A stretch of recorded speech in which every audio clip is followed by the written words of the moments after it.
Hello everyone, and welcome back to Revisiting Archive, the channel where we explore the fascinating history of the world.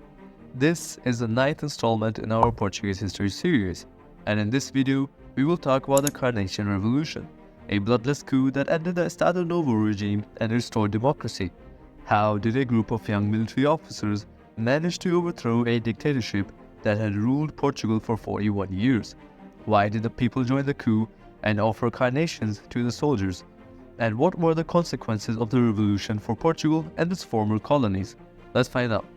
The Estado Novo, or the New State, was a corporatist authoritarian regime that was established by Antonio de Oliveira Salazar in 1933.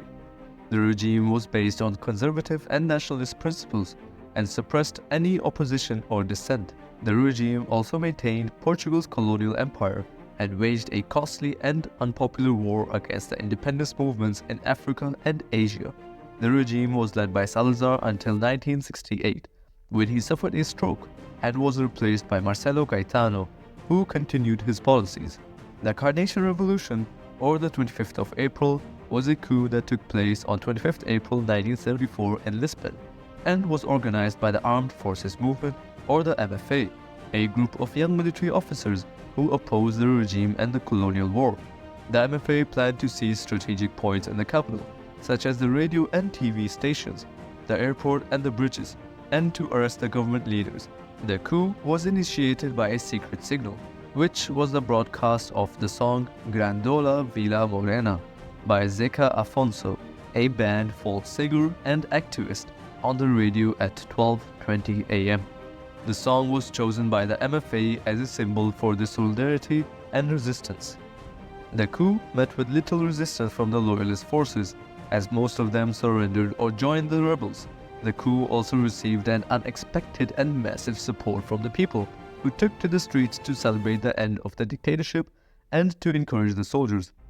The people offered carnations, a common spring flower, to the soldiers, who placed them on their rifles or uniforms. The carnations became the emblem of the revolution and gave it its name. The revolution was largely peaceful and only resulted in 5 deaths and 45 injuries. The Carnation Revolution marked the end of the Estado Novo and the beginning of the transition to democracy in Portugal.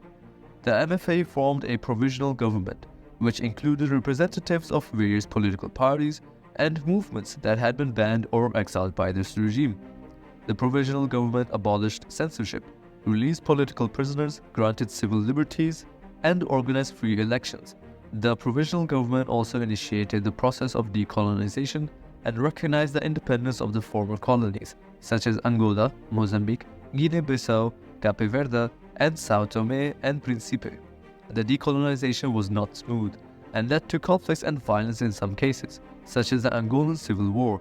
The decolonization also caused a mass exodus of Portuguese settlers from Africa, who returned to Portugal as refugees. The Carnation Revolution was one of the most remarkable events in Portugal's history, as it changed the country's political, social, and economic landscape. The revolution was also an inspiration for other democratic movements around the world, such as the Velvet Revolution in Czechoslovakia, the Rose Revolution in Georgia, and the Orange Revolution in Ukraine.